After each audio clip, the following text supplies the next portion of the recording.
You're welcome. Katie, can you see my main slides, not my notes view? Yes, your slides look great and we can hear you great as well. Perfect. Sounds good. Okay, thanks everybody for joining this session today, and thanks Ben for your session. I sat in on that, and I have chickens at home, and I actually have chickens that just came out of the brooder, my first time hatching my own chicks, and that was super exciting. So hopefully those that were in Ben's presentation, if you don't have chickens yet, you're inspired to do so. I was asked today to just provide a general overview and introduction to beekeeping. So I have some slides and information that I'm excited to share with everybody. There's a lot of information here, so I will try to go through things fairly quickly, but as Katie said, if you have questions, please go ahead and put that in the Q&A, and I'm happy to stick around and answer those if I can't get to them during the presentation. Quickly, by way of introduction, my name is Andrea Walker-Bravo. I am a Utah State University Extension faculty member. I'm in the Natural Resources, Agriculture and Natural Resources Department, and one of the things that I focus on is teaching beekeeping. I've been doing this for about 5 years. We've run advanced beekeeping classes, and the most popular classes and what we're focusing on right now is beginning beekeeping. We have a full year-long session that we do at Wheeler Farm, where the participants actually manage the hives out at Wheeler Farm with us and with our assistants and learn while doing. So it's a really fun program, and it really gets everybody hands-on. This is kind of an older picture, but this is my daughter, Olivia. She's my beekeeping buddy, and she's been helping really since she's about 7, I guess. So I like to show this because really anybody can do beekeeping once you get into it. So really quickly, just so that I can gauge kind of what level to speak to in this presentation and provide information, I'm hoping that you guys can quickly put in the chat what your experience is with beekeeping. Am I talking to a Zoom group full of beekeepers here, or am I talking to really new people that are just interested? And who are you all, and what are you hoping to learn? Okay, we've got 0 experience, none, hoping to start. Someone that's in the class right now, woohoo, yay, Christina. No experience, brand new, 2nd-year beekeeper, have hives, but someone else takes care of them. Great, okay, I'm gonna focus this and really just go over kind of the general overview of what you need to think about and things that you will want to dive into on your own beekeeping journey and experience. So some of the common concerns that people have are, is it safe to have bees around my family? Do I need a big yard? Are my bees going to swarm, and what will happen then? What will my neighbors think? Are wasps and hornets a problem? Will I get stung? The answer to that is probably yes, you will. So you need to know how you react. How much honey can a hive produce? And what's it going to cost? These are all totally valid questions and concerns that people have often when they're getting into beekeeping. Just a few of the bigger answers. Are they safe to have around your family? I would definitely say yes. The bees aren't actively looking to bother you or kids or others, but you do want to make sure that one, you know how you do react if you do get stung, that you don't have a medical issue. And then 2, just think about placement. People have said, well, what if I put it right, if I put it in my yard right here and I've got a picnic table right next to it, probably not the best place just because you're going to be conflicting with your bees. So definitely safe. You don't necessarily need a big yard. Swarms are just a part of management. Your neighbors, that's something that you just have to work out with them. But I kind of feel like it's similar to chickens, that if you bring some honey to them or give them some eggs, they're usually a lot more excited about what you have. Wasps are a management issue. Again, allergic reactions is something to really understand before and while you get into beekeeping, and something to pay attention to. I have started reacting more and more to honeybee stings, and so I need to be careful moving forward because my reaction's changing. I wanted to share with all of you just thinking about sources of information. So that the biggest thing that being USU Extension, we are working to provide research-based information and science, and that's what we kind of pride our classes on with beekeeping. Especially, we look for those good sources of information. There are a lot of really good books out there that you can read There's beekeeping classes, which some folks are in, and there's a lot of different options if it's our class or others. There's associations and groups. A lot of the counties have different associations, so you can check with your county, the Utah Beekeepers Association, Wasatch, Davis, Weber. There's quite a few others, so look for those groups. They can provide a lot of mentoring opportunities and give you some good information. But you also need to take things with a little bit of caution. My second bullet here, especially on the internet, everyone has an opinion. They say if you ask 5 beekeepers for their opinion on some matter, you'll probably get at least 6 answers, because one of them will change their mind at least once. There's many ways to do things, and it depends on your motives for keeping bees and the way that you are choosing to manage those bees. So there's a lot to think about, but especially if you're looking at internet sources, you want to approach some of those things with caution and really understand where they're coming from.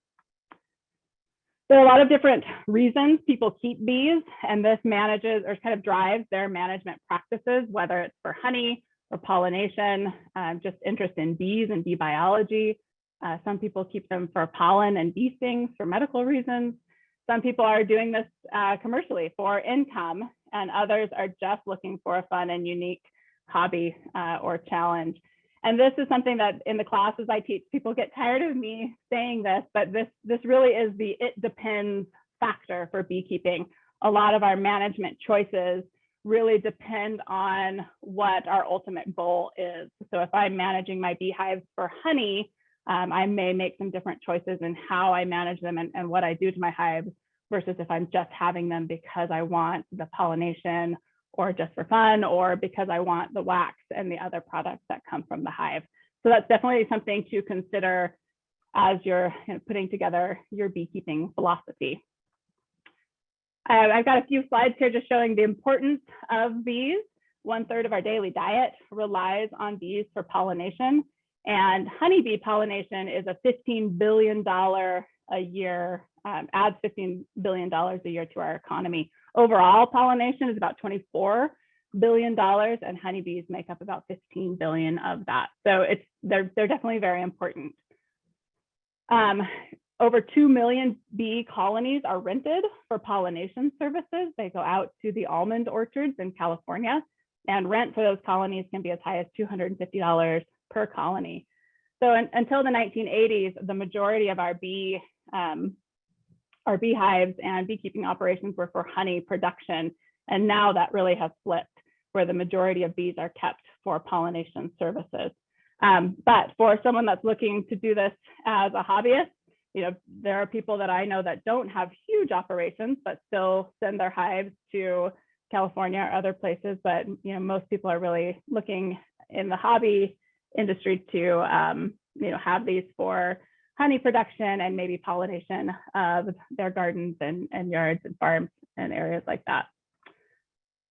We are the beehive state, and we do actually have quite a few beekeepers in Utah, and it's something that's increasing.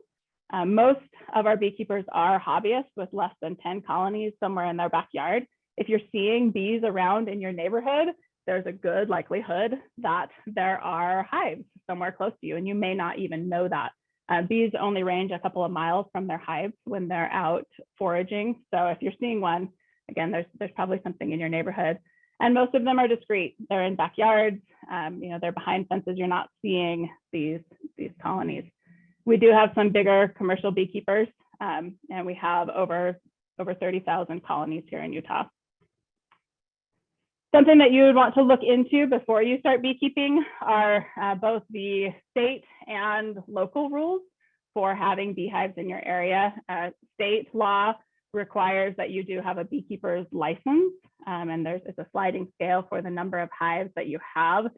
Some people look at this and think, oh gosh, this is just the state of Utah and the Department of Ag and Foods being the bee police, but that's not what this is intended for. Really, having a beekeeper's license and being registered with the state allows you to have a better understanding of potential issues that might be in your area, things that, diseases or other pests that might affect your hive. They're really there to help. And by being a licensed beekeeper, you are also able to access services like inspections from our Department of Ag and Food apiary program, as well as sending in samples to their lab for no cost because you're a registered beekeeper. So this is something that if you're thinking about getting bees, I would encourage you right away to look into getting your license and building that relationship with the Department of Ag and Food. Additional Utah law to be aware of, you can't abandon a hive. This is another reason why it needs to be registered, and you need to have a license for it if it's out in a field somewhere and it's not close to a home. If they find something that's abandoned, the Department of Ag and Food program can take those. They are required to have movable frames, and I'll show you why in a minute. You need to be a good steward of your hive and a good player in the beekeeping world, so not giving away a hive that's infected or exposed to disease. And this is something that the bee inspectors or the apiary program can help with, identifying those things. American foul brood is something that always seems very scary to beekeepers because law states that if a hive has American foul brood, which is a pretty bad disease for hives and for beekeeping, that those are required to be destroyed. So a lot of people worry about this, but this is again where the Department of Ag and Food comes in, and they can help with that, and they can make sure that if they're diagnosing something, that it truly is American foul brood and not something else, so that you're not destroying your hives unnecessarily. You're not able to have aggressive bees, and if you plan to sell your honey, you must have proper registration and labeling for that. So these are just some things to consider. Honeybee history, beekeeping or utilizing honey from bees is not a new thing. We have sources that show that honey hunting was popular and happened in Africa and Asia in 6000 BC. And it really was a highly prized resource and the first source of refined sugar. So this is something that's been going on for a long time. This is just a picture to share with you of what the inside of a natural hive looks like. So this picture is a little bit hard to tell, but this looks like someone had a barbecue that had a cover on it, and a bee, a colony moved in underneath this little table projection, and they started building a hive underneath the cover. And so what you're looking at are kind of what we call big fans of waxed honeycomb that they've built. And this is where they will lay eggs to raise baby bees and more bees, and they will store honey and pollen in these areas too. So this is kind of what a natural hive might look like if they were just building it.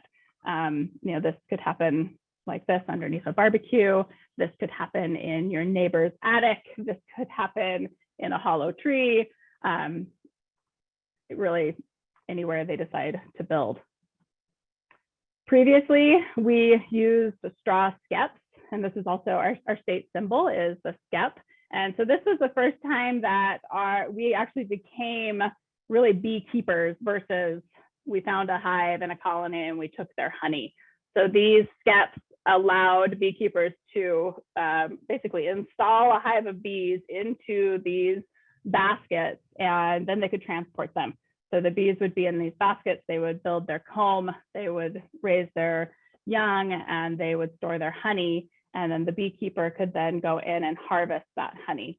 The challenge was that in order to harvest the honey, the beekeeper would then have to destroy this basket and completely start over. So that made harvesting honey and continually having a hive and maintaining that a challenge. So modern equipment, and this actually is from 1852, but this is still what we have as modern equipment, is the Langstroth hive. And this is what we would suggest for anybody that's interested in starting beekeeping, would be to go with the traditional Langstroth hive. The Langstroth hive typically consists of multiple boxes stacked on top of each other. The bottom two are typically the brood chamber. So that's really the space that you give to the bees to lay eggs and raise their young and to kind of maintain as their own. And then as they start to build out and fill those boxes, you add more on top, and those are called the honey supers. And the honey supers for beekeepers are where you can start to look at, okay, how much of this do I harvest versus what do I leave for the bees so that they can overwinter and have the resources that they need to do that. The biggest thing about the Langstroth hive and why it's so important for beekeepers is what we call bee space. So Lorenzo Langstroth realized that if you leave 3/8 of an inch, what we call bee space, between the frames that are in the box, and that's what this picture is showing, there's these removable frames. If you leave 3/8 of an inch, the bees will not build their wax and comb in between that space. So they will keep it in nice straight lines on these frames, and we can take them out and move them and inspect things. So if you think back to our Utah law, we have to have removable frames so that we can open things up and inspect and make sure that our hives are doing well and that they're thriving, and that also that they are free of disease and pests, so that we can manage the disease and pest if it's there. So the bee space is a very important piece, and I'll share with you here in a minute why that is so important. So this picture is of a hive that's here in Salt Lake City that was managed by someone else. It was managed by a business, and the person that was taking care of it quit, or for some reason was no longer employed, and so no one had been managing this hive. And what you can see in the pictures here is that the bottom box has frames in it, and they've put the frames in. Those are the movable frames. This is the Langstroth hive. But then they put a top box on, and they didn't add any frames to that. So what the bees did was they continued to build, and they built up all of the wax. And in the second picture, you can see honey and wax up into that box without the frames in it. And while this is beautiful, and it's likely, what a natural hive would look like, it makes it very difficult for someone to manage. As the beekeeper, we cannot get into this hive and check to see kind of the status of the queen and of the colony itself, or check for pests and other diseases. So this is definitely why it's important to use the Langstroth or use a hive that has movable frames that you can get into. This is really neat, but honestly, when we open this up, the second picture here, you can see how we ripped open that comb and the honey there, and it really kind of made a big mess. So ultimately, we had to take all of this out, which unfortunately was resources that the bees had put in their hive that they then no longer had because we had to move them. You need to think about tools that you need along with a hive setup. You'll need a smoker. And I'll show, I think I have a slide in here that shows why you have a smoker. You'll need hive tools to open up the hive. Bees are really good about kind of gluing things together and securing their hive. You'll need some sort of protection from bees and bee stings. At a minimum, people typically wear a hat and a veil, but we encourage beginning beekeepers to just get an entire suit with gloves so that you can decide what you feel comfortable with moving forward. I know some people that don't wear anything as far as a bee suit or face protection or anything like that, and they're fine with it. And there's others who feel the most comfortable with a complete suit and gloves. The biggest thing is that you want to feel comfortable when you go out to work your bees so that you can be calm and confident in what you're doing.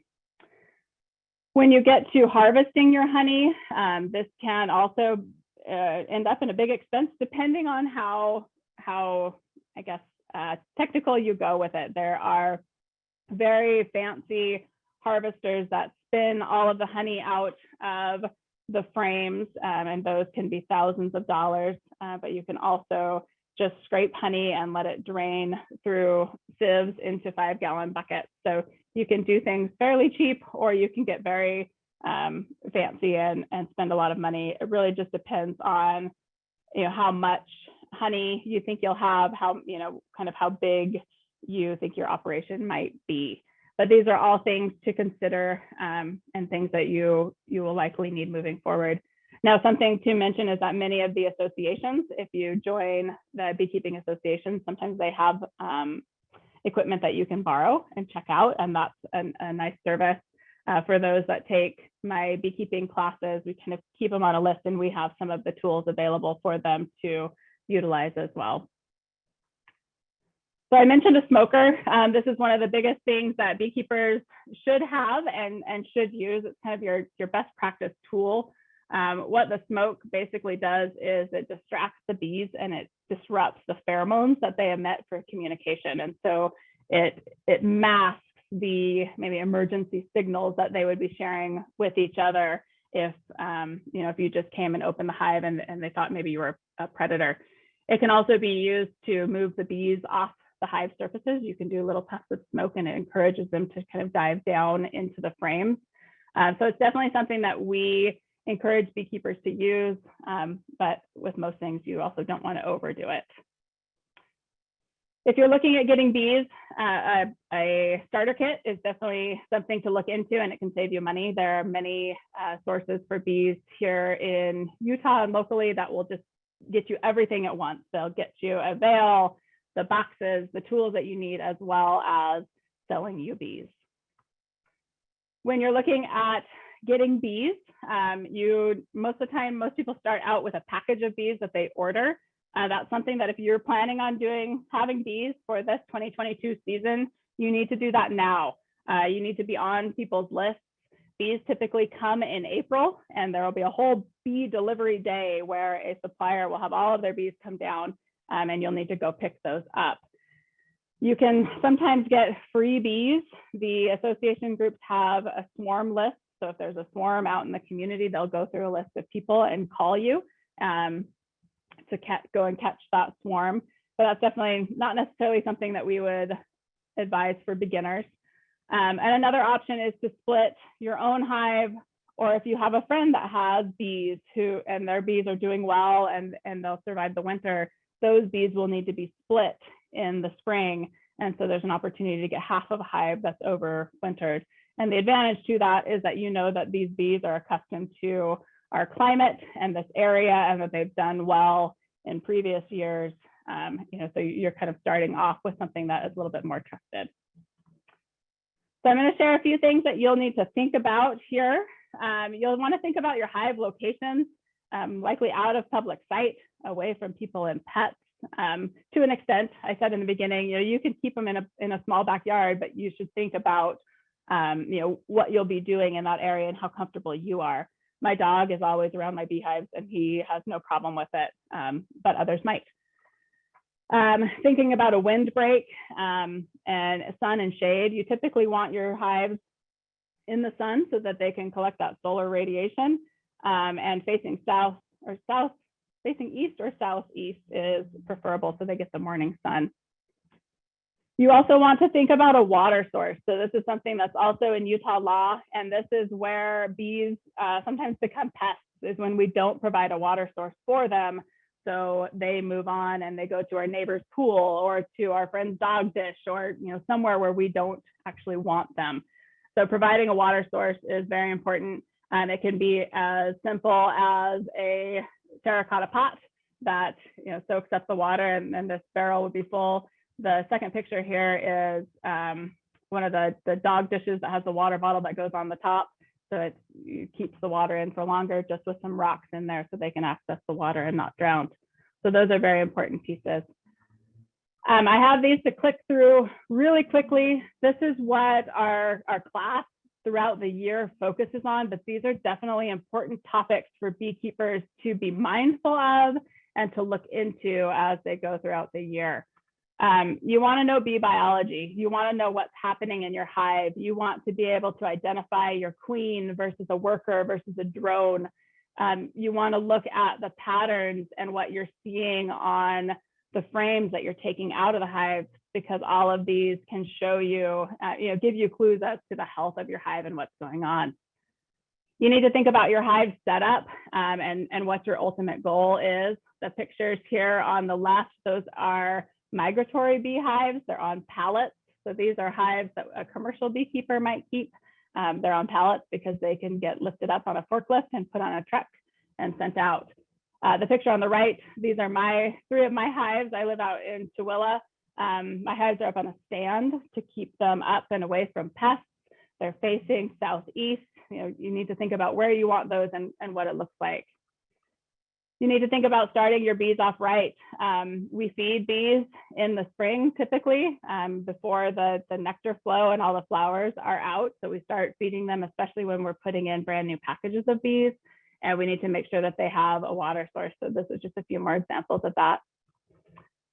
You need to think about putting your bees in the hive the first time. This is one of the reasons why I got into beginning beekeeping, is because I was so nervous. I thought I was going to kill the bees. I thought the bees might kill me, all of these things, but it's not that bad. Have someone walk you through it, see if you can help someone do it, watch videos, really just kind of be calm and you'll be great. I know I'm almost out of time here, but think about honeybee pests and disease. The biggest issue with our bees is varroa mites. Varroa mites are a little pests that get in and they feed on the adult bees and the larvae underneath the wax capping.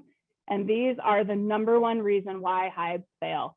So if you are a beekeeper, you are also a mite keeper and a mite manager. And that's something that we all just have to get comfortable and confident in so that we can have successful hives. You want to keep a good list of inspections and what's normal. What are you seeing? Are these things that you're seeing okay? It's good to write all of this down. If you're like me, you won't remember. So I try to keep good records.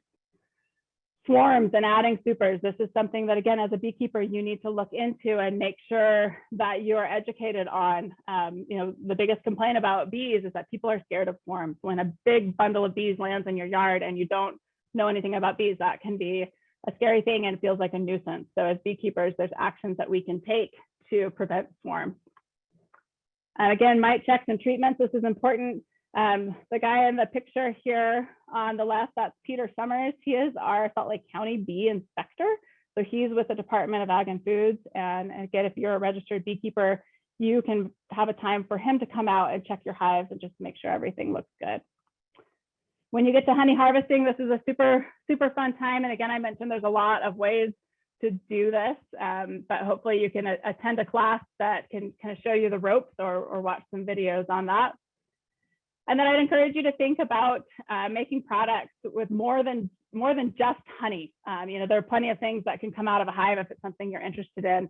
My daughter makes lip balms and body lotions. We've made candles before. The picture on the right is honeycomb that I pulled out of a hive and made into resin jewelry. So there's a lot of fun that you can have with beekeeping. You also need to think about prepping for winter and looking forward to spring and making sure that your bees are set up as you go into winter, because you don't do much with the bees when it's cold. They cluster and you don't want to open them up and jeopardize them with the cold weather. So then it's really, where do you go from here? What are you excited about? What do you want to jump into? I've got my email up here on this next